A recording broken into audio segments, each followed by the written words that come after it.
I got no rules, I count 'em.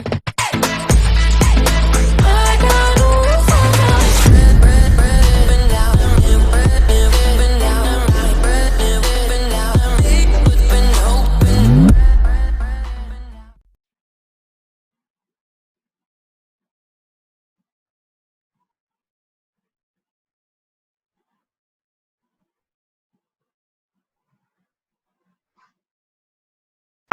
तो twelfth class chemistry की starting कर रहे हैं हम लोग, ठीक है। तो यहाँ पर आपके पास क्या है, आपके पास ट्वेल्थ क्लास में केमिस्ट्री में टोटल 16 चैप्टर्स हैं। यहाँ पे आपको 16 के 16 चैप्टर्स के नाम दिखेंगे आपको। इनके नंबर ऑफ पीरियड्स हैं, कितने टाइम में कोई भी चैप्टर खत्म हो सकता है। तो 160 डेज में या 160 पीरियड्स में टोटल पूरा केमिस्ट्री का सिलेबस कंप्लीट हो सकता है अच्छे से। तो ये मार्क्स का वेटेज दे रखा है आपके पास कि फर्स्ट 5 चैप्टर्स का क्या मार्क्स वेटेज है, फिर नेक्स्ट आपके पास 4 चैप्टर्स का क्या वेटेज है, और बाकी रेस्ट ऑफ द चैप्टर्स का क्या वेटेज है, ठीक है। तो 23, 19 और 28 आपका टोटल 70 मार्क्स का वेटेज है। तो दो पार्ट में आपके पास जाता है, तो नॉर्मल बात है, ये कुछ समझाने वाली बात है कि 70 + 30 मार्क्स का पेपर होता है। 30 जिसमें प्रैक्टिकल के होते हैं और 70 आपके पास मेन से होते हैं, ठीक है। 70 में से आपको 24 मिनिमम लाना होता है, 24 to 27, 24 ही लाना होता है, और फिर आप नॉर्मल पास करेंगे। तो आप यहाँ पे देख सकते हैं कि या तो फिर इसको कहते हैं फिजिकल, 3 पार्ट में डिवाइडेड है केमिस्ट्री, फिजिकल, इनऑर्गेनिक और ऑर्गेनिक, ठीक है। तो या तो फिर आप फिजिकल या फिर ऑर्गेनिक दोनों में से कोई सा भी एक पार्ट भी कर लेते हैं, तब भी आप पास हो ही जाएंगे, ठीक है। और इनऑर्गेनिक कर लेते हैं तो पासिंग से मतलब काफी हद तक हो जाएगा, कुछ ना कुछ ऊपर नीचे करिए। केमिस्ट्री में कोई फेल नहीं होता है, ठीक है, फेल हार्डली होता है। अगर वो 5 चैप्टर भी कोई से भी अच्छे से पढ़ लेगा, कोई से भी 5 चैप्टर बहुत अच्छे से पढ़ लेगा, तो उसका रिजल्ट कहीं नहीं जाने वाला। पहली बात तो ये है। दूसरी बात ये है कि केमिस्ट्री जो है वो साइंस का मैथ होता है, ठीक है। साइंस का मैथ का मतलब है जैसे मैथ्स में 100 स्कोर किया जा सकता है, केमिस्ट्री में भी 100 आउट ऑफ 100 स्कोर किया जा सकता है, ठीक है। अभी रिजल्ट खुल के आएगा तो उसमें भी देख लेना आपको। केमिस्ट्री में मिनिमम बच्चे 90 पे स्कोर करते हैं। केमिस्ट्री मतलब फिक्स है कि यहाँ से ये चीज आती है, वहां से वो चीज आती है, और ये नंबर ऐसे क्वेश्चन बनते हैं, वैसे क्वेश्चन बनते हैं। एनसीईआरटी तो बिल्कुल ही स्टार्ट जाओगे तो 100 आउट ऑफ 100 आएगा, मतलब 100 से 99 भी नहीं होगा, पूरा को पूरा आपके पास एनसीईआरटी डिक्टो अब क्या आ जाती है पेपर के।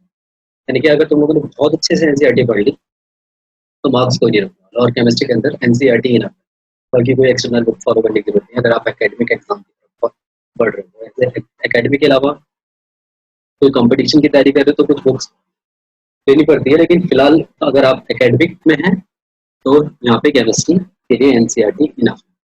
तो एक ही चैप्टर दिख रहा होगा आपको, सॉलिड स्टेट। ये लास्ट ईयर सिलेबस में नहीं था, ये लास्ट ईयर के सिलेबस में नहीं था। लास्ट ईयर के सिलेबस में इसलिए नहीं था क्योंकि लास्ट ईयर से लास्ट ईयर यानी कि 2000 लास्ट ईयर ये हो गया आपके पास 2021 का पेपर इस बार बचल दिया है, यानी कि इस बार ये चैप्टर था नहीं। तो यानी कि 2019 में ये चैप्टर 11th क्लास को दे दिया गया था। तो 11th क्लास में हम लोगों ने पढ़ा, फिर 12th क्लास में आके हम लोगों ने स्किप कर दिया। तो लेकिन इस बार 12th क्लास में फिर से चैप्टर वापस आ चुका है, सॉलिड स्टेट, क्योंकि तुम लोगों ने 11th क्लास में चैप्टर पढ़ा नहीं। तो ये चैप्टर आज हम लोग स्टार्ट करेंगे। इसका आपके पास नंबर ऑफ पीरियड 10 दिन में खत्म होता है ये, और इसका मार्क्स का वेटेज लगभग 3 से लेकर 5 नंबर तक का ये चैप्टर, ठीक है। 3 से लेकर 5 तक के सारे चैप्टर ये हैं, ठीक है। अगर मैं 5 × 5 कर देता हूँ तो 25 हो जाता है। तो कोई चैप्टर 3 का होगा, कोई चैप्टर 4 का होगा, लेकिन मिनिमम 3 से 5 तक के ये 500 के 500, ठीक है। तो ये सब कुछ जाएगा, ठीक। बाकी क्वेश्चन कहाँ से आता है, कैसे आता है, डायरेक्ट डिट्टो क्वेश्चन दिखा देता हूँ मैं तुम लोगों को। पिछले 2018 वाला पेपर, उसमें डिट्टो एनसीईआरटी के अंदर जो क्वेश्चन है वही क्वेश्चन आ रखे होते हैं, ठीक है। और ये रहा आपके पास पेपर, और सॉलिड स्टेट से ये रहा आपके पास क्वेश्चन, ये रहा आपके पास सॉलिड स्टेट से, और सॉलिड स्टेट से एनसीईआरटी के क्वेश्चन से दोनों, ठीक है। तो डिट्टो ही क्वेश्चन आ जाते हैं 5 नंबर का वेट क्वेश्चन है, वेटेज है इसका 5 नंबर, और 5 नंबर का डिट्टो क्वेश्चन एनसीईआरटी का आ रखा है सॉलिड स्टेट से। सेकंड पार्ट भी एनसीईआरटी से ही है आपके पास सीधा। ठीक है, तो आपको कुछ भी करने की जरूरत नहीं है, एनसीईआरटी को मतलब अपना धर्म ग्रंथ मानना है और एनसीईआरटी को ही फॉलो करना है। कुछ भी अपना दिमाग नहीं लगाना, कुछ मतलब दिमाग लगाओगे ये दिमाग कहते हैं पागल थोड़ी ना, तो दिमाग भी लगाओगे, दिमाग लगाना है, लेकिन मेन आपको एनसीईआरटी ही रखना है। ठीक है, अपने फोकस में केमिस्ट्री के लिए एनसीईआरटी से बाहर जाने की कोशिश थोड़ा कम करें। ठीक है, तो ये चैप्टर हम लोग स्टार्ट करेंगे। ठीक है, इसका नाम है द सॉलिड स्टेट। तो थोड़ा सा और वेट कर लेंगे, किसी को आ रही नहीं आ रही? चलो कोई बात नहीं, क्लास की रिकॉर्डिंग हो रही है, यूट्यूब पर चला जाएगा तो बच्चे वहां से फॉलो करेंगे। तो मैं जो आप लोगों को चैप्टर पढ़ाऊंगा, ठीक है, वो इंटेक्स टू इंटेक्स पढ़ाऊंगा। इंटेक्स टू इंटेक्स का मतलब है आपके पास एक क्लास एक इंटेक्स तक जाएगी, जो भी आपके पास एनसीईआरटी के अंदर पहला इंटेक्स होगा वहां तक की पहली क्लास जाएगी, दूसरे इंटेक्स तक दूसरी क्लास जाएगी, ऐसे तीसरे इंटेक्स तक तीसरी क्लास जाएगी। तो जितने इंटेक्स होंगे उतने चैप्टर या उतनी क्लासेज में वो पर्टिकुलर चैप्टर फिनिश होगा। इसलिए फर्स्ट चैप्टर है, फर्स्ट चैप्टर के अंदर 6 इंडेक्स क्वेश्चन है, तो ये 6 लेक्चर्स में खत्म होगा। ठीक है, पहले लेक्चर में हम लोग पहले इंडेक्स तक पहुंचेंगे, ठीक है, सेकंड में सेकंड तक और थर्ड में थर्ड। क्लासेस ऐसा जरूरी नहीं है कि 1 घंटे की होंगी, 1 घंटे से ज्यादा की भी हो सकती है और 1 घंटे से कम की भी होगी।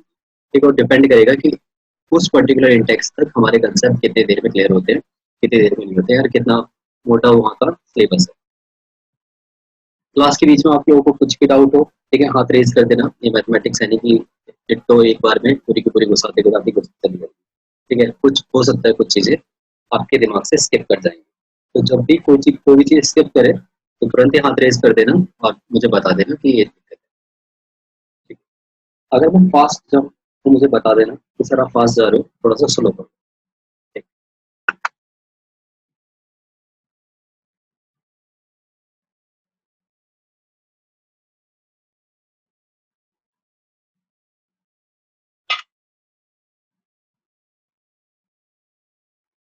तो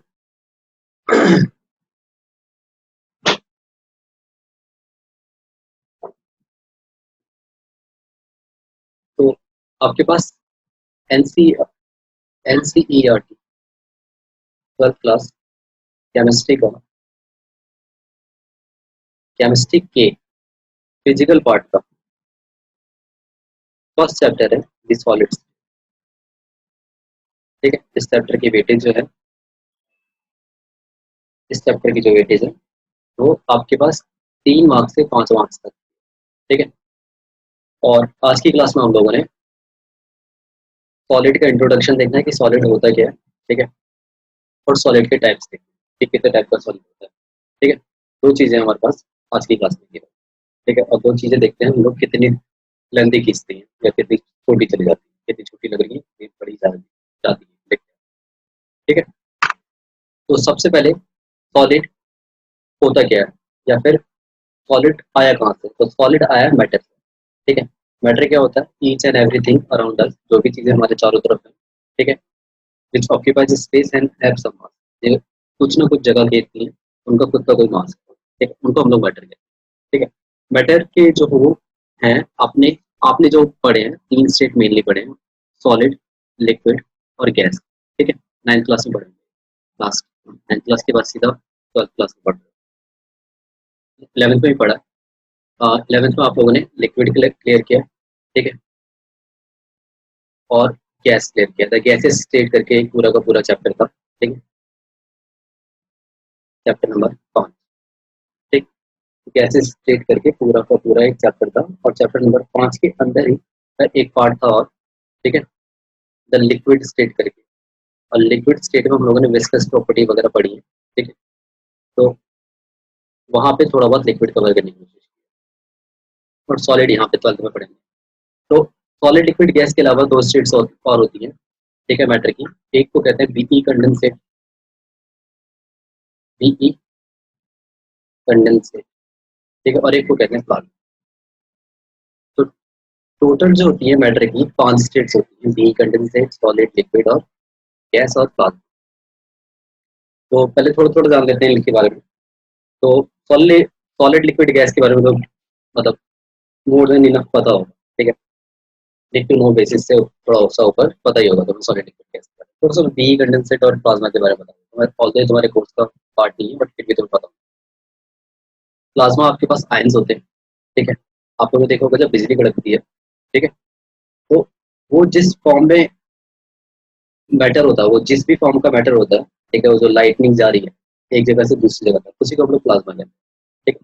और बाकी वी कंडेंसेट ये हाइपोथेटिकल कंडीशन है, हाइपोथेटिकल कंडीशन है जिसके अंदर जो एयर होगी वो भी सॉलिड में कन्वर्ट हो जाएगी, और ये तब होगा जब आपके पास एब्सोल्यूट जीरो टेम्परेचर आ जाए, और एब्सोल्यूट जीरो टेम्परेचर होता है -273.15 डिग्री सेल्सियस। इतना टेम्परेचर अगर नेचर में एग्जिस्ट करेगा तो जो एयर होगी वो सॉलिड में कन्वर्ट हो जाएगी, ठीक है, यानी कि उसकी जो डेंसिटी होगी, अभी एयर की डेंसिटी बिल्कुल ही लो होगी, एयर की डेंसिटी बहुत ही ज़्यादा हाई हो जाएगी, तुरंत ही हाई हो जाएगी। तो उस पर्टिकुलर कंडीशन में एयर को गैस ना कह के, एयर को गैस ना कह के एयर को बी कंडेंसेट, यहाँ पे बी है बोस, एसिड बोस, और ई है आइंस्टाइन। बोस और आइंस्टाइन दोनों ने मिलकर इस हाइपोथेसिस खोज की थी, इसलिए इसको बी कंडेंसेट। अभी आगे की तरफ कैसे बढ़ता है, अगर मैं एनर्जी प्रोवाइड कर दूं बी कंडेंसेट को, ठीक है, वो सॉलिड में कन्वर्ट हो जाएगा, यानी कि जो बी कंडेंसेट होता है वो सॉलिड से भी ज़्यादा सॉलिड होता है, यानी कि बहुत ही ज़्यादा डेंस कह सकता हूँ, ठीक है, इसकी डेंसिटी बहुत ही ज़्यादा होती है, सॉलिड से भी ज़्यादा डेंसिटी होती है, यानी कि जगह और कम घेरेगा। फिर और अगर मैं लिक्विड को सॉलिड को अगर मैं एनर्जी प्रोवाइड कर दूँ तो लिक्विड में, और लिक्विड को अगर एनर्जी प्रोवाइड कर दूँ गैस में, और गैस को अगर मैं एनर्जी प्रोवाइड कर दूँ तो प्लाज्मा में कन्वर्ट, इस तरीके से कन्वर्जन जाता है सारा, ठीक। ये जो आपके पास बोतलों में दिख रहा है आपके पास, ये नाइट्रोजन डाइऑक्साइड गैस है, ठीक है, ये और ये वाटर है, और ये आपके पास नॉर्मल क्वार्ट्ज क्रिस्टल, ठीक है। आगे की तरफ हम लोग मूव करते हैं तो हम लोग को सॉलिड लिक्विड और गैस और प्लाज्मा के बारे में थोड़ा बहुत जानकारी दे रखी है, ठीक है, मतलब क्योंकि 12th क्लास के लिए रेलेवेंट है, 12th क्लास के लिए केवल ये सॉलिड वाला मेजर पार्ट प्ले करेगा, और 12th क्लास में लिक्विड वाला मेजर पार्ट प्ले करेगा चैप्टर नंबर 2 में, ठीक है, और चैप्टर नंबर 5, चैप्टर नंबर 2 है सॉल्यूशन, सॉल्यूशन में भी लिक्विड का पार्ट आएगा, और चैप्टर नंबर 5 है सरफेस केमिस्ट्री, तो वहाँ पे भी लिक्विड का पार्ट आएगा, ठीक है। यहाँ पे नहीं तो हम लोग यहाँ पे इसको स्किप करते हैं, ठीक है, तो यहाँ पे हम लोग किसको पकड़ेंगे, यहाँ पे हम लोग केवल और केवल सॉलिड को पकड़ेंगे। तो सॉलिड होता क्या है, सॉलिड की डेफिनेशन क्या होती है, सबसे पहले हम लोग ये करते हैं। तो सॉलिड तुम लोग किसी भी सब्सटेंस को कब कह सकते हो, सॉलिड तुम लोग किसी भी सब्सटेंस को कब कह सकते हो जब इनके जो मॉलिक्यूल्स है, आयंस है या एटम्स है, ठीक है, वो क्लोजली पैक्ड हो, ठीक है, क्लोजली पैक्ड हो, और एक दूसरे के साथ स्ट्रॉन्ग इंटरमॉलिक्यूलर अट्रैक्शन फोर्सेस, जिनको हम लोग कोई से फोर्सेस भी कहते हैं, ठीक, से जुड़े हुए, और रैंडमली मूव ना करें, ठीक है। इसका मतलब है कि अगर किसी भी पर्टिकुलर मैंने छोटे से स्पेस के अंदर सॉलिड के एटम्स को ले लिया, तो सॉलिड के जो एटम्स होंगे वो क्लोजली पैक होंगे, इतने ज़्यादा पैक होंगे कि उनके बीच की जगह बचेगी नहीं उनके पास, ठीक है, बहुत ही ज़्यादा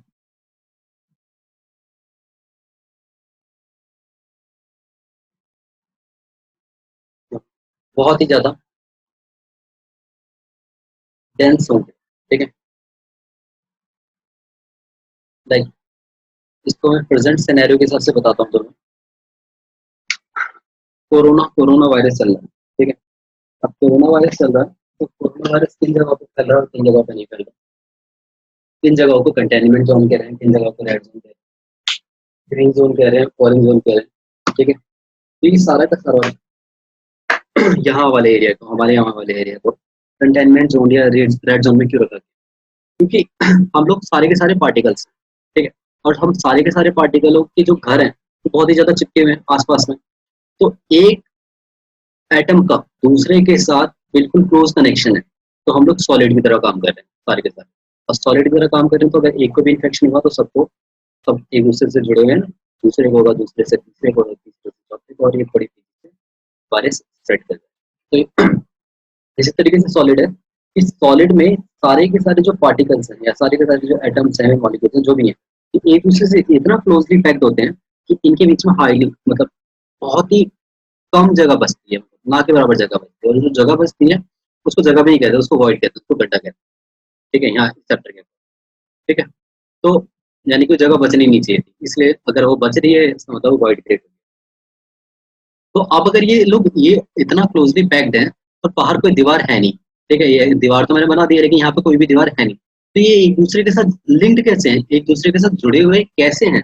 तो ये लोग एक दूसरे के साथ जुड़े हुए हैं bye strong intermolecular attraction force, force of attraction या अट्रैक्शन फोर्स, कि भैया इनके जो न्यूक्लियस है, इसका जो न्यूक्लियस है, इसका जो इलेक्ट्रॉन है, ठीक है, ये मैं एक एटम यहाँ ले रहा हूँ, एक मैं एटम यहाँ ले रहा हूँ, इसका जो न्यूक्लियस है, इसका न्यूक्लियस इसके इलेक्ट्रॉन को खींच रहा बड़ी तेजी से, और इसका न्यूक्लियस इसके इलेक्ट्रॉन्स को खींच रहा बड़ी तेजी से, ठीक है, तो ये दोनों की जो बीच की दूरी है वो रिड्यूस हो जा रही है, कम हो जा रही है, कम हो जा रही है, तो पास पास आ जा रहे हैं, तो न्यूक्लियर फोर्स जो है, ठीक है, ये जो आपके पास न्यूक्लियर फोर्स है वो बहुत ही ज़्यादा हो जाए, ज़्यादा होने की वजह से इनका पैकिंग जो होती है वो क्लोज हो जाए।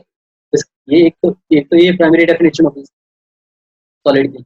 इसके अलावा सॉलिड उन केमिकल सब्सटेंसेस को भी कहते हैं जिनके अंदर कुछ कैरेक्टरिस्टिक्स होते हैं, लाइक इनका डेफिनेट शेप होता है, ठीक है, since they are closely packed with each other, क्योंकि वो एक दूसरे के साथ बहुत ही ज़्यादा क्लोज पैक है, ठीक है, और क्लोज पैक होने की वजह से उनको इधर उधर जाने की, यहाँ पे मूवमेंट में मना करते हैं, उसने रैंडम मूवमेंट मना है, तो इधर उधर जाने की भी जगह नहीं है उनको, और वो जा भी है, तो इस वजह से उनको जो शेप है वो डेफिनेट हो जा रहा है, फिक्स हो जा रहा है, ठीक है, और शेप फिक्स होने से वॉल्यूम फिक्स हो जा रहा है, और वॉल्यूम फिक्स होने से आपके पास रिजिडिटी आ जा रही है, और रिजिडिटी आने से आपके पास डेंसिटी बढ़ जा रही है, और डेंसिटी बढ़ जाने से आपके पास कंप्रेसिबिलिटी कम हो जा रही है, ठीक है, compressibility, density, rigidity, volume, shape, ये सब कुछ इंटरलिंक्ड है, ठीक है, देखो शेप फिक्स हुई, तो शेप फिक्स होने का मतलब है जो दीवारें, वर्चुअल दीवारें क्रिएट हो गई, और वर्चुअल दीवारें क्रिएट होने का मतलब है ना तो यहाँ से सब्सटेंस बाहर जा रहा है, ना ही बाहर का सब्सटेंस अंदर आ रहा है, यानी कि इस पर्टिकुलर का, ठीक है, जो आपके पास ये वर्चुअल दीवार वाला थ्री डायमेंशन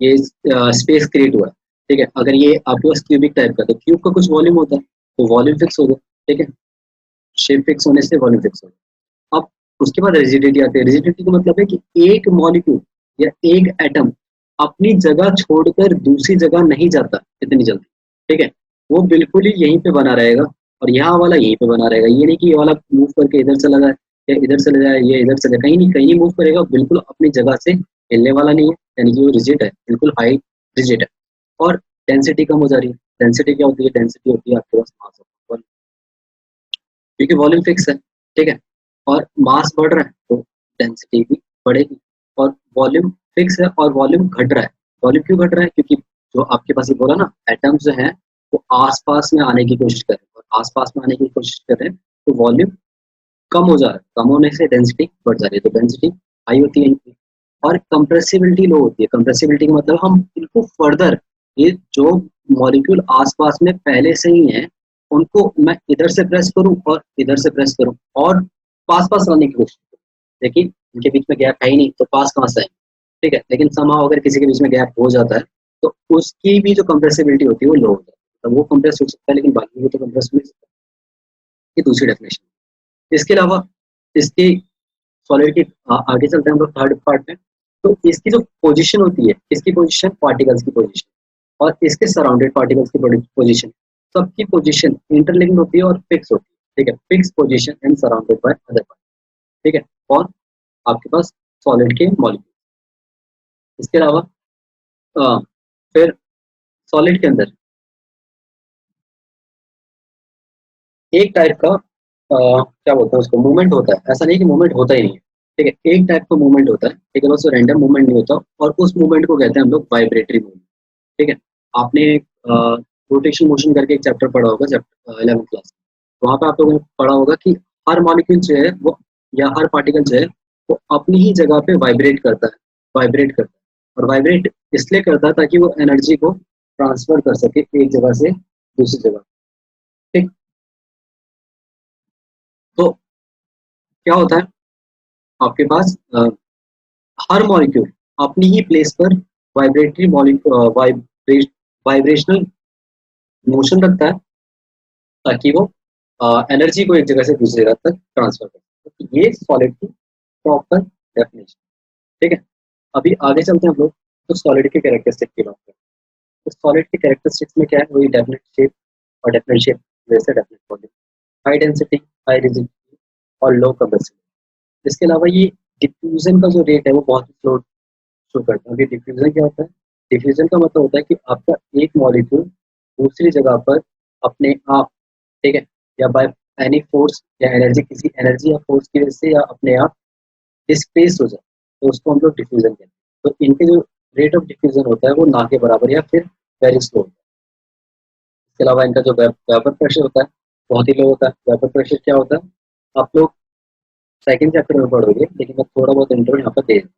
ठीक है, आपके पास कोई भी कंटेनर है, क्लोज कंटेनर है, क्लोज कंटेनर के अंदर आप लोगों ने एक सब्सटेंस रखी है जिसका आप लोगों को वीपी पता करना है, वेपर प्रेशर। नीचे से आग लगा दी, नीचे से आग लगा दी और ये सब्सटेंस जो है वो लिक्विड फॉर्म में है। लिक्विड फॉर्म में तो आग लगाओगे तो ये ऊपर की तरफ मूव करेगा, ठीक है, इवेपोरेट होगा और ऊपर की तरफ मूव करेगा।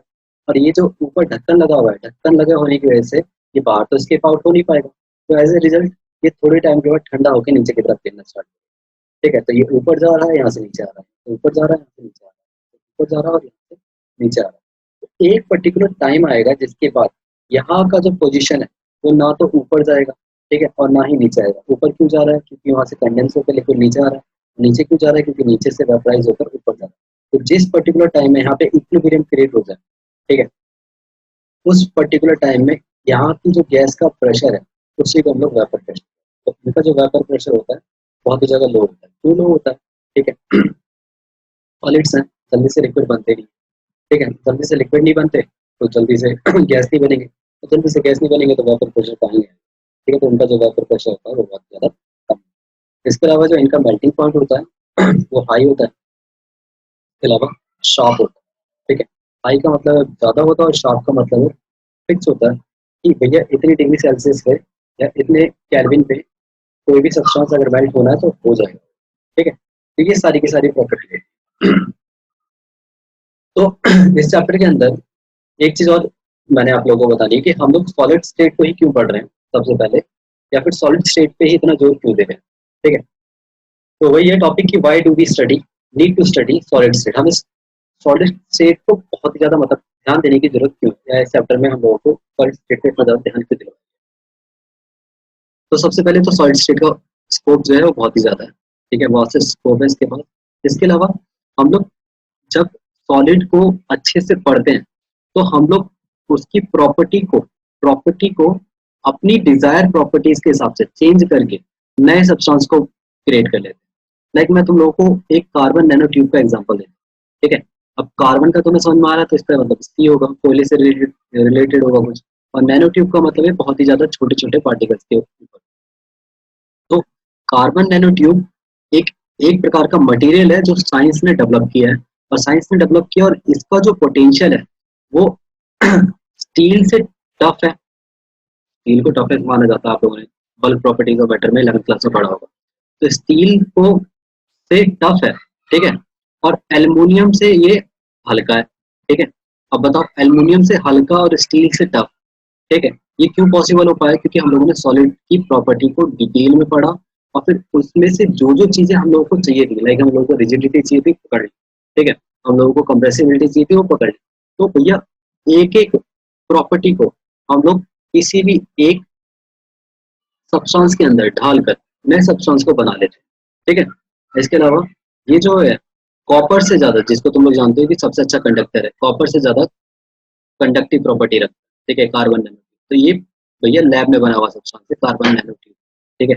ऐसे नेचर में नेटिव स्टेट में नहीं मिला, तो लैब में बनाया हुआ है। क्यों बनाया हुआ है? क्योंकि हमें डिजायर्ड प्रॉपर्टी चाहिए थी और डिजायर्ड प्रॉपर्टी के साथ हम लोग ये सब्सटेंस बना।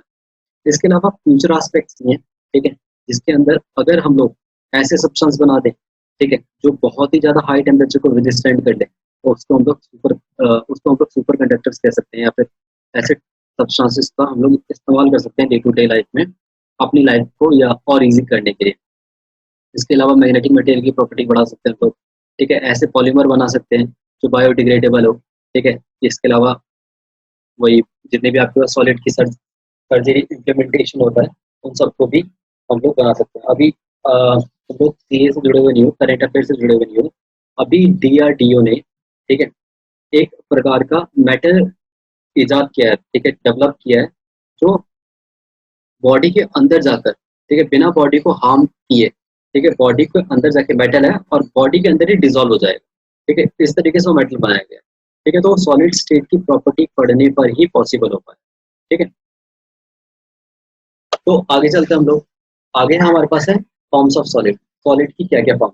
तो सबसे पहले सॉलिड की दो फॉर्म्स हैं जो कि डिपेंड करती हैं, हैप्सर्ड और रेगुलर अरेंजमेंट।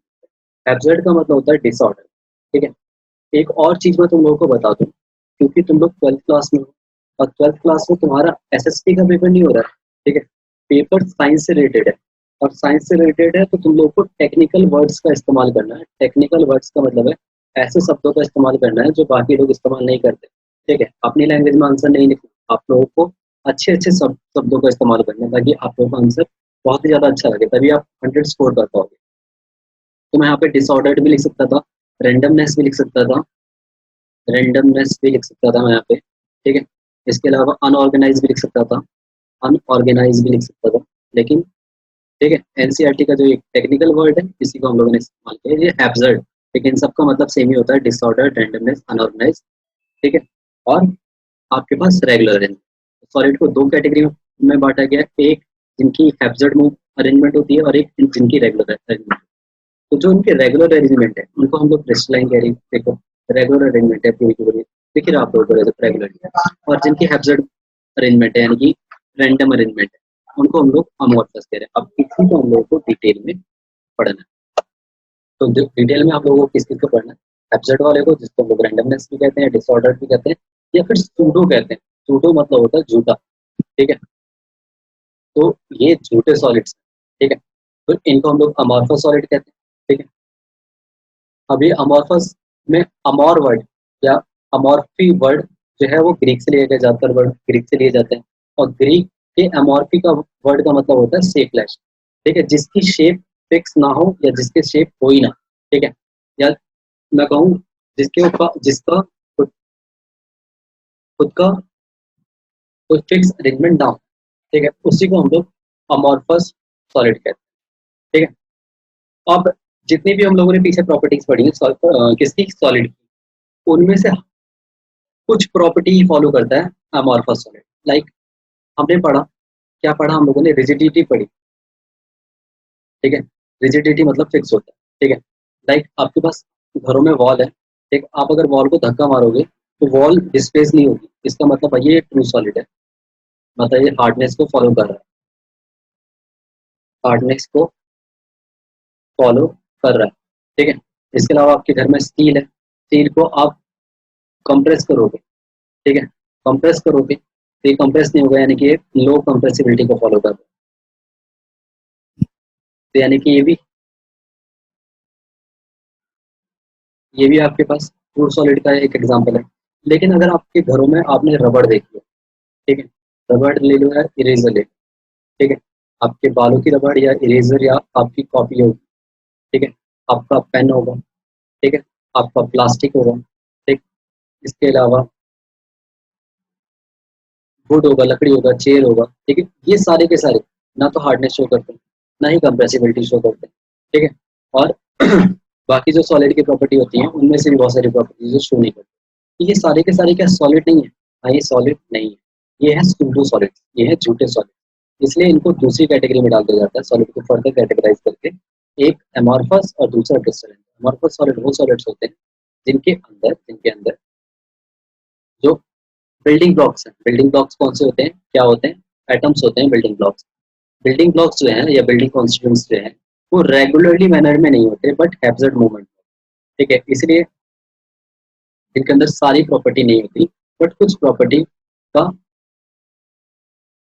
क्या हो जाता है, मतलब नहीं होती इनके अंदर कुछ property, like these are some properties which they do not have. ठीक है, तो बाकी इनकी जो ज्योमेट्री होती है, शेप होती है, ज्योमेट्रिकल फॉर्म्स होती है, वो भी आपके पास फिक्स नहीं होती।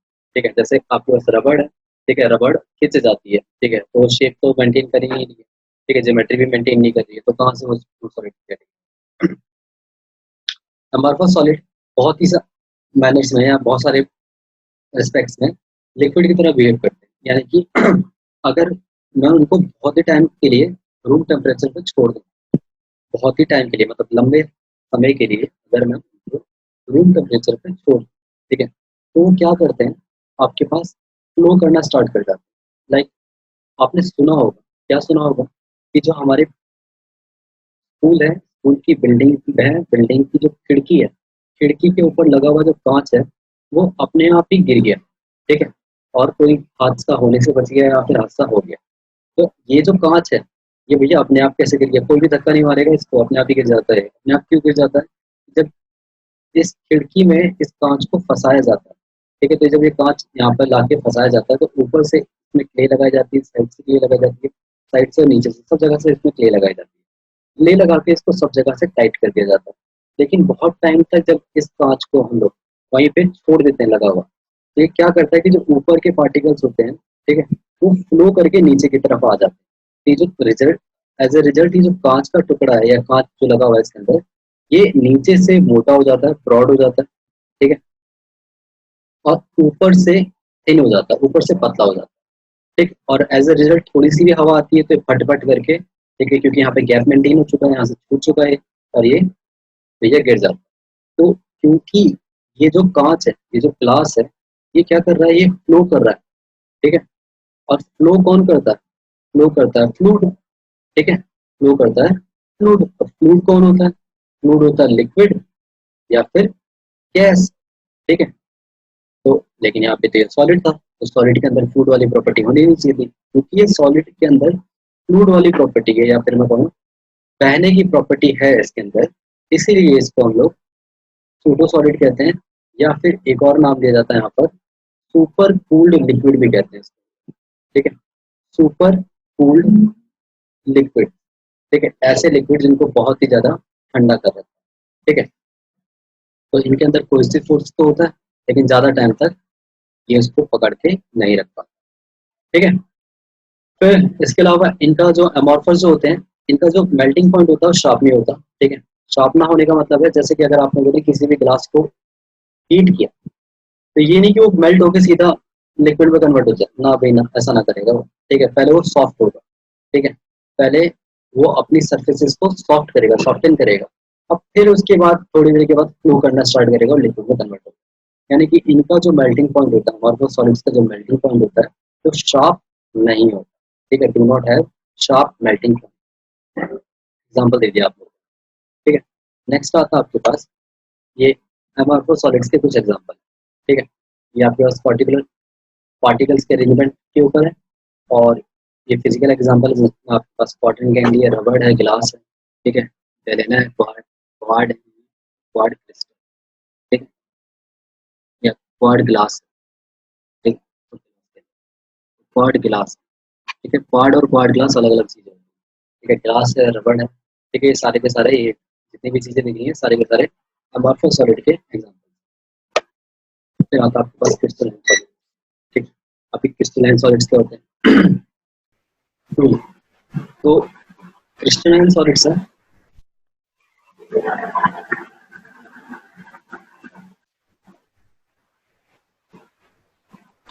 जिनको हम लोग ट्रू सॉलिड्स भी कहते हैं, ठीक है। तो ट्रू सॉलिड्स कहते क्यों हैं क्रिस्टलाइन सॉलिड्स को हम लोग? क्योंकि ये सारी की सारी प्रॉपर्टीज को फॉलो करते हैं जो स्टार्टिंग में हम लोगों ने कैरेक्टरिस्टिक्स बताए थे आप लोगों को सॉलिड के, वो सारे के सारे कैरेक्टरिस्टिक्स ये क्रिस्टलाइन सॉलिड फॉलो करते हैं, इसलिए इनको हम लोग ट्रू सॉलिड्स कहते हैं। और कैरेक्टरिस्टिक्स क्या कहते हैं? एक तो इनके अंदर जो अरेंजमेंट होती है वो रेगुलर मैनर में होती है, ठीक है। आपके पास ये सब्सटेंस है, आगे मैं दिखाता हूँ, तो ये आपके पास क्रिस्टलाइन सॉलिड्स, ये, और ये आपके पास अमॉर्फस सॉलिड्स। तो देखो जो सब ये जो आपके पास कॉन्स्टेंट एटम्स हैं, ये जो कॉन्स्टेंट एटम्स हैं, ये अपनी ज्योमेट्री को मेंटेन करके रखेंगे, ठीक है। जैसे अरेंजमेंट इनका स्टार्टिंग में है वैसे ही अरेंजमेंट इनका लास्ट तक है, ठीक है। और इसके अंदर इरेगुलर अरेंजमेंट है, ठीक है, अमॉर्फस से। इसको भी हम लोग डिटेल में देखेंगे। फिलहाल रेगुलर मैनर में अरेंज होते हैं through out the entire three dimensional network, पूरे के पूरे थ्री डायमेंशनल नेटवर्क। इसके अलावा क्या करते हैं ये लोग? लॉन्ग रेंज ऑर्डर को फॉलो करते हैं। अभी लॉन्ग रेंज ऑर्डर और एक शॉर्ट रेंज ऑर्डर, दो टर्म आएंगे आपके पास, एक उनमें से पहले टर्म आ चुकी है लॉन्ग रेंज ऑर्डर। ये लॉन्ग रेंज ऑर्डर क्या होता है? लॉन्ग रेंज ऑर्डर का मतलब है कि अगर आपके पास कोई भी सब्सटेंस अपनी जिस ज्योमेट्री में लगा हुआ है तो उसी में ही पूरा का पूरा, ठीक है, जिस प्लेस पे रखा हुआ है उसमें पूरा का पूरा उसका एटम्स उसकी लाइन में सारे के सारे दिखेंगे, एक ही लाइन में सारे के सारे इसके एटम्स थ्रू आउट दिखेंगे। तो इसको कहते हैं हम लोग लॉन्ग लॉन्ग रेंज ऑर्डर। जो इसका ऑर्डर है वो लॉन्ग रेंज में फॉलो, और एमॉर्फर्स होते हैं वो शॉर्ट रेंज ऑर्डर के होते हैं। ये यहाँ से यहाँ तक तो फॉलो कर रहा है, ठीक है, लेकिन आगे नहीं फॉलो कर पा रहा, ठीक है। तो ये शॉर्ट रेंज ऑर्डर पे होते हैं, लॉन्ग रेंज ऑर्डर पे होते हैं। तो ये लॉन्ग रेंज ऑर्डर का मतलब क्या है कि ये ordered arrangement of building constituent extend over a large distance, बड़ी ही दूर डिस्टेंस तक जो भी आपके पास ऑर्डर्ड अरेंजमेंट है कॉन्स्टिट्यूएंट पार्टिकल्स की, एटम्स की, मॉलिक्यूल्स की, किसी की भी, वो लार्ज डिस्टेंस तक एक्सटेंडेड रहती है, इसलिए इसको हम लोग लॉन्ग रेंज ऑर्डर होते हैं। फिर इसके अंदर क्रिस्टलाइन सॉलिड्स के अंदर, ठीक है, बहुत सारे यूनिट्स होते हैं, ठीक है, बहुत ही सारे यूनिट होते हैं जिनको हम लोग क्रिस्टल्स कहते हैं। अभी क्रिस्टल्स क्या होता है? क्रिस्टल एक ऐसा सॉलिड फिगर होता है जिसके अंदर जिसकी ज्योमेट्री फिक्स होती है, शेप फिक्स होती है, और एज जो होते हैं उसके शार्प होते हैं, और जो फेसेस होते हैं वो भी आपके पास फिक्स होते हैं, ठीक है। तो आपके पास जैसे कि आपने देखा होगा, क्यूब देखा होगा, ठीक है, या फिर क्यूब ना देखकर मैं फिजिकल एग्जांपल में आप ले लेता हूँ, शुगर क्रिस्टल देखेंगे आप लोग, ठीक है, एम्बेसडर देखे होंगे, ठीक है, या शुगर क्रिस्टल देखे होंगे, या फिर सॉल्ट देखा होगा, ठीक है, ये सब कुछ तो देखा ही आपने। तो जब इन सब का एक कण लिया जाता है या एक पार्टिकल जब हम लोग लेते हैं, एक पार्टिकल का जो अरेंजमेंट होता है, ठीक है, उसकी जो ज्योमेट्री होती है बिल्कुल ही फिक्स होती है, ठीक है, इसको हम लोग एक यूनिट कह सकते हैं।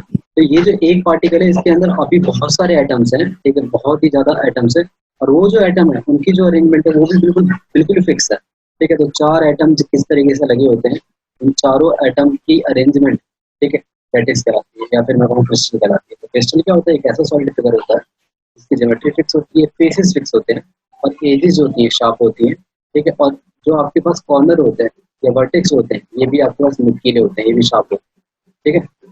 तो ये क्रिस्टलाइन सॉलिड में क्रिस्टल की प्रॉपर्टी होती है। इसके अलावा इनका मेल्टिंग पॉइंट बिल्कुल ही शार्प होता है, और यहाँ पे एक एरप्टली एब्रप्टली करके एक वर्ड आया है, ठीक है, इसको भी आप लोगों को इस्तेमाल करना है अपने आंसर लिखते टाइम। एब्रप्टली का मतलब होता है सडनली, ठीक है, ठीक है, इट चेंज एब्रप्टली यानी कि सडनली इनटू लिक्विड, ठीक है भैया, सॉलिड था, ठीक है, इसका मेल्टिंग पॉइंट आया, शार्प मेल्टिंग पॉइंट होता है इनका मेल्टिंग पॉइंट आया तुरंत ही लिक्विड में हो गया। ऐसा नहीं कि पहले सॉफ्ट हुआ, सॉफ्ट होकर फ्लो करना स्टार्ट किया, फ्लो करके फिर लिक्विड में कन्वर्ट हुआ, ठीक है। शार्प मेल्टिंग पॉइंट मतलब सॉलिड था, मेल्टिंग पॉइंट आया और तुरंत ही लिक्विड में कन्वर्ट, ठीक है। तो इस वर्ड का इस्तेमाल करना आप लोगों को, ठीक है, एब्रप्टली, ठीक है, एब्रप्टली। आंसर लिखते टाइम ध्यान रखना कि एब्रप्टली का इस्तेमाल आप लोग करो। एक वहाँ पे हैब्जार्ड आया था, एक ये एब्रप्टली आया, ठीक है, तो इनका इस्तेमाल करना आंसर करना, ठीक है। इसके अलावा हाँ, ये ट्रू सॉलिड्स कहलाते हैं, और क्यों कहलाते हैं? क्योंकि ये सारी की सारी सॉलिड्स की प्रॉपर्टी को फॉलो करते हैं, ठीक है। फिर आपके पास नेक्स्ट आता है, एक और प्रॉपर्टी आती है आइसोट्रॉफी और एनिसोट्रॉफी, ठीक है।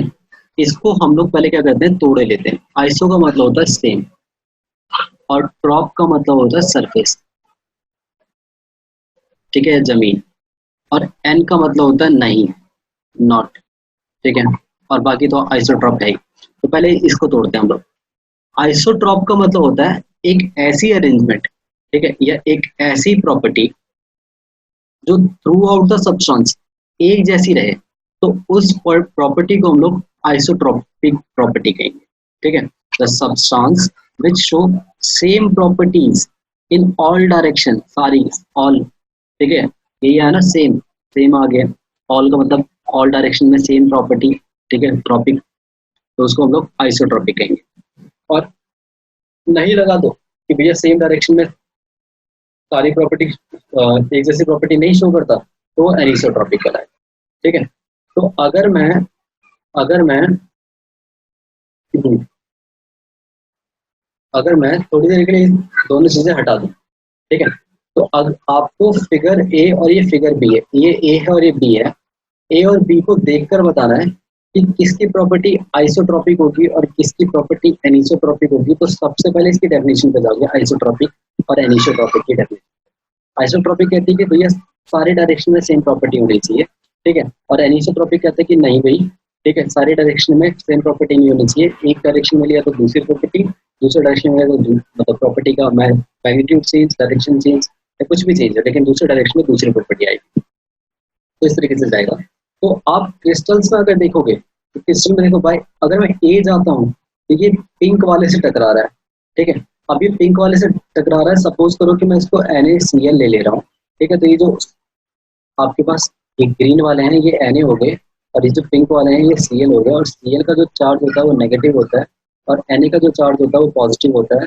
तो अगर मैं इस डायरेक्शन में जा रहा हूँ तो नेगेटिवली मूव कर रहा है, और नेगेटिवली मूव करने का मतलब है कि भैया अगर मैं यहाँ से कंडक्टिविटी पता करने की कोशिश कर रहा हूँ, ठीक है, या मैं कुछ और एसिडिक नेचर पता करना चाह रहा हूँ, या कुछ रिफ्रैक्टिव इंडेक्स पता करना चाह रहा हूँ, या फिर मैं आपके पास रिजिडिटी या बहुत सारी चीजें हैं जो भी जितनी प्रॉपर्टीज हैं उनमें से कुछ भी पता करना चाह रहा हूँ, तो Cl के अकॉर्डिंग प्रॉपर्टी का मैग्नीट्यूड या नेचर कुछ और निकलेगा, Na के अकॉर्डिंग कुछ और निकलेगा। और इस वाली डायरेक्शन में देखो, ये जो बी वाला पार्ट गया है, इसमें एक बार Na आया, फिर Cl आया, फिर Na आया, फिर Cl आया, फिर Na आया, फिर Cl आया, तो यहाँ पे जो नेचर है वो कुछ और निकलेगा, ठीक है। तो देख पा रहे हो तुम लोग कि अलग अलग डायरेक्शन में जो आपके पास प्रॉपर्टी है वो सेम नहीं रह रही है, अलग अलग हो रही है, तो इसीलिए जो आपके पास क्रिस्टल्स होते हैं वो एनिसोट्रॉपिक नेचर के होते हैं, ठीक है। एनिसोट्रॉपिक मतलब वो सारे डायरेक्शन में या हर डायरेक्शन में उनकी जो प्रॉपर्टी होती है वो सेम नहीं होती, ठीक है। इसी तरीके से अब अगर ये एनिसोट्रॉपिक हो गए तो ऑब्वियसली अमोर्फस जो होंगे वो आइसोट्रॉपिक क्यों होंगे, आप चाहे इधर से ले लो, अगर ये क्या ले लूँ तो SiO2 ले लूँ, तो SiO2 ले रहा हूँ तो यहाँ से ले रहा हूँ तब भी ऐसा ही टकरा रहा है, यहाँ से ले रहा हूँ तब भी ऐसा ही टकरा रहा है, यहाँ से ले रहा हूँ तब भी सब जगह से सारी चारों तरफ से इसकी जो प्रॉपर्टी होती है वो सेम रहती है, और चारों तरफ से इसकी प्रॉपर्टी सेम रहने की वजह से तो हम लोग आइसोट्रॉपिक नेचर का, ठीक है। नेक्स्ट आता है आपके पास और ये आइसोट्रॉपिक एनिसोट्रॉपिक क्लियर है यार, ये मतलब इंपॉर्टेंट चीज है, ठीक है। क्लियर है तो लिखो जरा यस सर।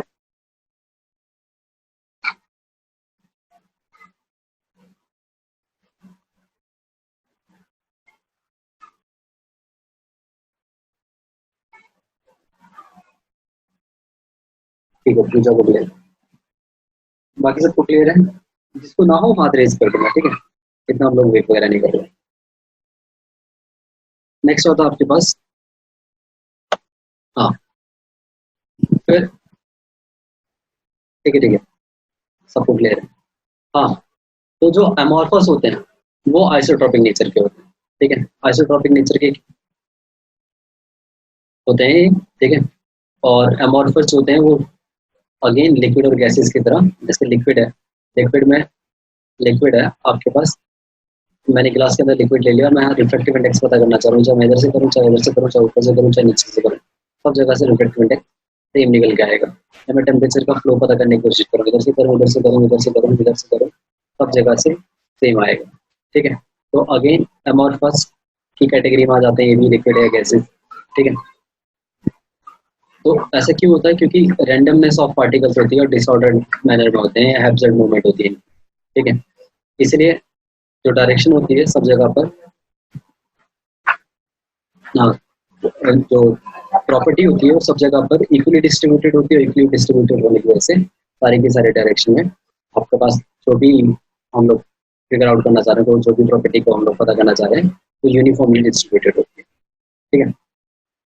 जैसे कि ग्लास का एग्जांपल ले लिया हम लोगों ने, और एक क्वार्ट है,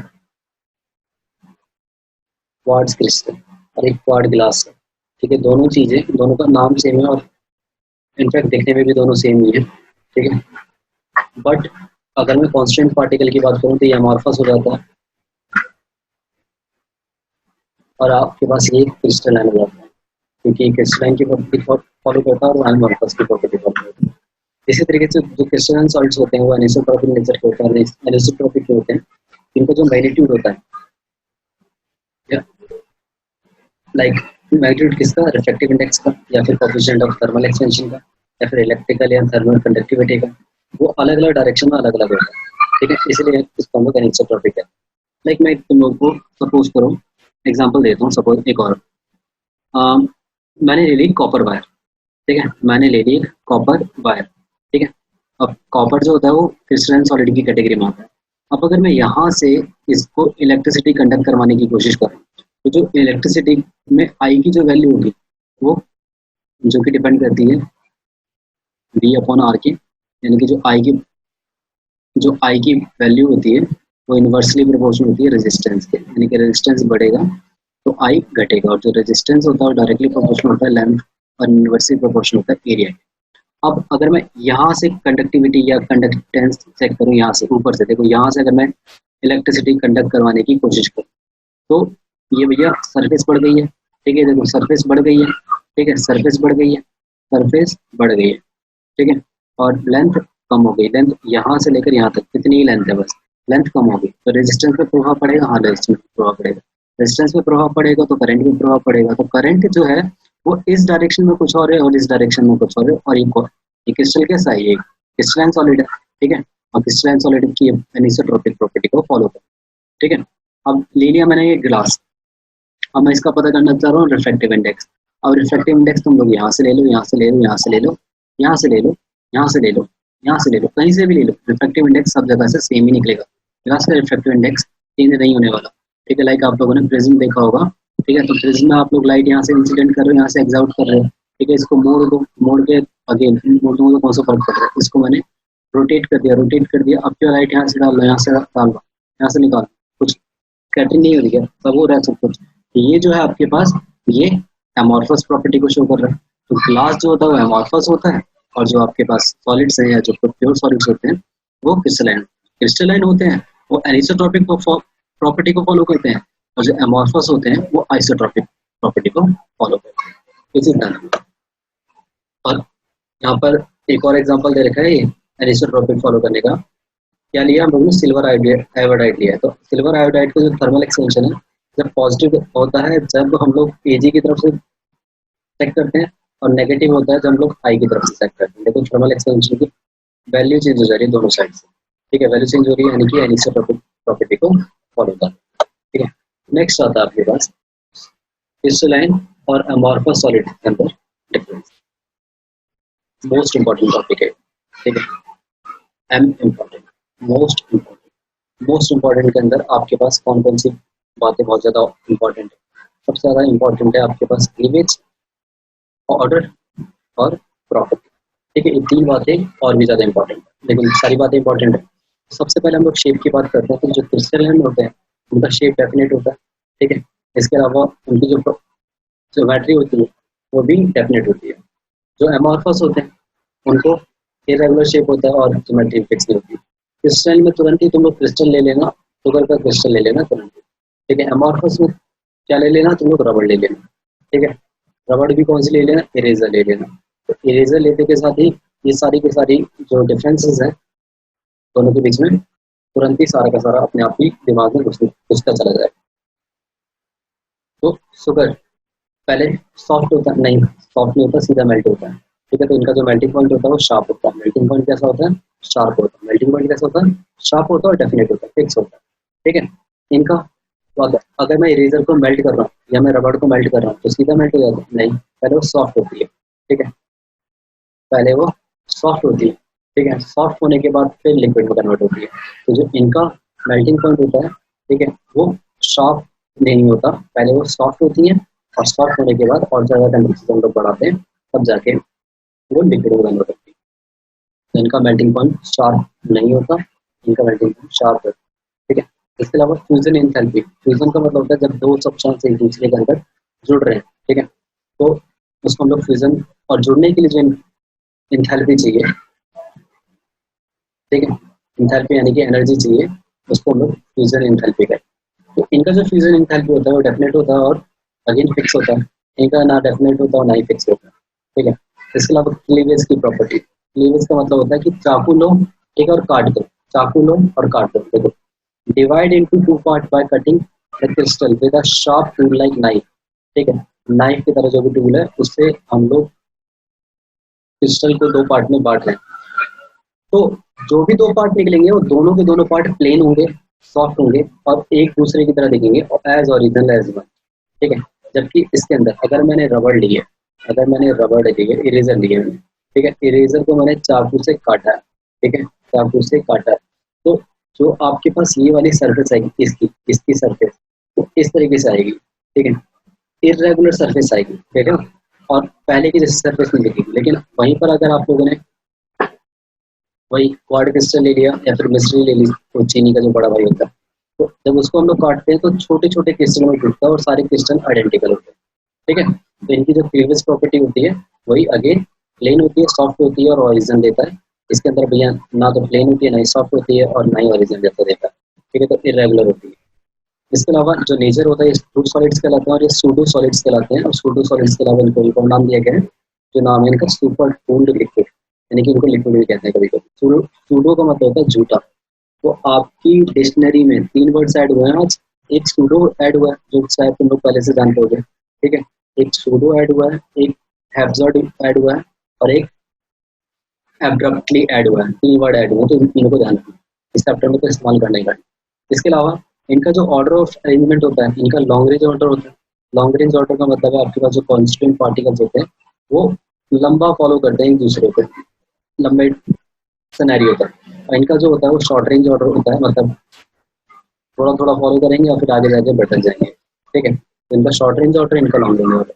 इसके अलावा टेम्परेचर का इफेक्ट की बात करें तो टेम्परेचर के इफेक्ट में वही आपके पास अगर तुम लोग इसको हीट करते हो, तो वो लिक्विड में कन्वर्ट होगा, और अगर आप कूल करते हो तो क्रिस्टल में कन्वर्ट होगा। इसको अगर और क्रिस्टल में कन्वर्ट होने के बाद वापस क्रिस्टलाइन हो जाएगा, जैसा शेप था वैसे ही वापस मिल जाएगा। बल्कि अमोर्फस के अंदर ऐसा कुछ नहीं होता, अगर आप लोगों ने हीट किया तो उसका शेप डिफॉर्म हो जाएगा और शेप डिफॉर्म होने के बाद वो शेप नहीं मिलने वाला दोबारा, ठीक है। इसके अलावा क्रिस्टल की जो प्रॉपर्टी होती है, क्रिस्टलाइन सॉलिड्स की जो प्रॉपर्टी होती है वो एनिसोट्रॉपिक होती है, एनिसोट्रॉपिक होती है, और इसकी आइसोट्रॉपिक होती है, ठीक है। ठीक, एनिसोट्रॉपिक वही आपके पास डिफरेंट इन डिफरेंट डायरेक्शन, और इसकी आइसोट्रॉपिक यानी कि सेम इन ऑल डायरेक्शन, ठीक है। तो देखिए क्रिस्टलाइन सॉलिड और एमॉर्फस सॉलिड के बीच में डिफरेंस है। तो यहाँ पर एक क्लीवेज वाला पार्ट दिख रहा है और एक लॉन्ग रेंज और शॉर्ट रेंज ऑर्डर वाला पार्ट दिख रहा है। तो इसको मैं अगली स्लाइड में तुम लोग को दिखा देता हूँ। ये लॉन्ग रेंज ऑर्डर है, ठीक है, ये शॉर्ट रेंज ऑर्डर है, ये आपके पास क्लीवेज है। देखो लकड़ी को हम लोगों ने काटा है तो इरेगुलर सर्फेसिस मिली है, ठीक है, इरेगुलर सर्फेसिस मिली है। और जब वहीं पर अगर मैं किसी क्वाड क्रिस्टल को काटता हूँ तो रेगुलर सर्फेस मिलेगी, बिल्कुल शार्प एज वाला। अब ऑर्डर की बात कर लेते हैं। लॉन्ग रेंज ऑर्डर देखो यहाँ पे पूरे में रेड रेड रेड रेड जा रहा है, अगले में येलो येलो जा रहा है, अगले में ग्रीन ग्रीन जा रहा है, अगले में ब्लू जा रहा है, ठीक है। इस तरीके से अपने आप को पूरा थरली फॉलो कर रहा है लॉन्ग रेंज ऑर्डर का। जबकि शॉर्ट रेंज ऑर्डर में आपके पास यहाँ का देखो 2 बार ग्रीन ब्लू आया फिर रेड आ गया, यहाँ पर 2 बार रेड आया फिर ब्लू आ गया। तो भैया पूरी तरीके से एक दूसरे को फॉलो नहीं कर रहे हैं, इसलिए शॉर्ट रेंज ऑर्डर, ठीक है।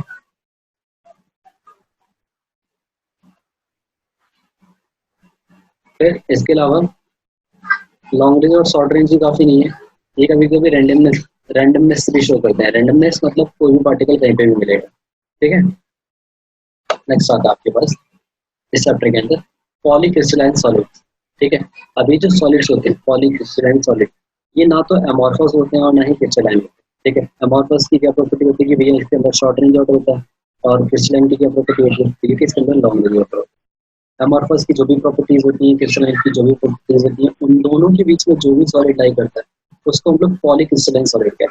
अब ये एक ऐसे सॉलिड्स होते हैं, ठीक है, जो दिखते तो एमॉर्फस है, जो बाहर से एमॉर्फस दिखेंगे, लेकिन जब तुम उसको मैग्नीफाई करोगे और माइक्रोस्कोपिक लेवल पे देखोगे, मतलब माइक्रोस्कोपिक लेवल पे माइक्रो क्रिस्टलाइन प्रॉपर स्ट्रक्चर देखोगे, तो वो तुम्हें दिखेंगे क्रिस्टल में, ठीक है। ऊपर से देखेंगे एमॉर्फस और अंदर पहुंचने के बाद जब तुम लोग अंदर कॉन्स्टेंट पार्टिकल तक पहुंच चुके हैं तो बन जाएंगे क्रिस्टलाइन। तो ऐसे क्रिस्टल्स को या ऐसे सॉलिड्स को हम लोग पॉलीक्रिस्टलाइन सॉलिड्स कहते हैं, ठीक है। तो क्रिस्टलाइन सॉलिड्स और अमॉर्फस सॉलिड के बीच में जो भी सॉलिड लाई करता है उसको हम लोग पॉलीक्रिस्टलाइन समझते हैं। अब भैया पॉलीक्रिस्टलाइन सॉलिड्स की क्या इंपॉर्टेंस है? जितने भी मेटल्स होते हैं, ठीक है, लाइक स्टील है, आयरन है, या कोई भी मेटल, ऊपर से तो ये आप लोगों को क्या देखेंगे, अमॉर्फस दिखेंगे भाई। अगर आयरन को आप लोगों ने देखा हो तो जब वो कटता है तो उसकी एजेस भी शार्प नहीं आती, ठीक है, यहाँ पे रैंडमनेस दिखती है, वही हैजार्डनेस दिखती है यहाँ पे, लेकिन इसको माइक्रोस्कोपिक लेवल तक पहुँचते हैं तो क्रिस्टल में कन्वर्ट हो जाता है। तो वही आपके पास अगेन मेटल भी पॉलीक्रिस्टलाइन कंडीशन में अकर करता है, ठीक है, तो इसको हम लोग पॉलीक्रिस्टलाइन सॉलिड की कैटेगरी में बांट सकते हैं। तो आज की क्लास यहीं तक जाएगी क्योंकि ये इंडेक्स आ गया, और यहाँ तक की क्लास में ये जो 4 क्वेश्चन है, ये चारों क्वेश्चन आप लोग कर सकते हो, ठीक है, अगर आप लोगों ने वीडियो ठीक से या पूरा लेक्चर ठीक से सुना है तो, ठीक है, तो इसको कर लेना, इसको करके अगेन ग्रुप में सेंड कर देना, कहीं में भी सेंड कर देना। अच्छा लगे तो नेक्स्ट क्लास कंटिन्यू होगी, वरना आपका मेहनत लगती है इन सब चीज़ों में, ठीक है, नहीं करी जाएगी, बता देना मेरे को जैसे भी होगा, ठीक है। आज की क्लास यहीं पर ओवर हो रही है, आप लोगों से मैं ट्यूसडे मिलूंगा, कल नहीं मिलूंगा, ठीक है। तो ये सारे के सारे क्वेश्चन कर लेना, इंडेक्स नंबर 1 है, नहीं मिलता तो मैं अभी ग्रुप में भेज दूंगा, तो तुम सबको इंडिविजुअली भेज दूंगा, वो सारे का सारा देखेंगे। जितनी भी चीज़ें हम लोगों ने आज की क्लास में पढ़ी हैं वो सारी की सारी क्लासेस का मैं तुम लोगों को अभी PDF भेज दूंगा, ठीक है, तो वहाँ से तुम लोग चीज़ों को रिकॉल कर लेना, ठीक है। अच्छा लगा तो उनको फीडबैक दे देना, कैसे करना है कैसे नहीं करना मुझे बता देना। ये चैप्टर तो मैं तुम लोगों को फिनिश करवा दूंगा, सेकंड चैप्टर से मुझे बता देना क्या करना है क्या नहीं करना, ठीक है। तो अभी चलता हूँ, मुझे दूसरी क्लास है। Thank you so much, bye bye.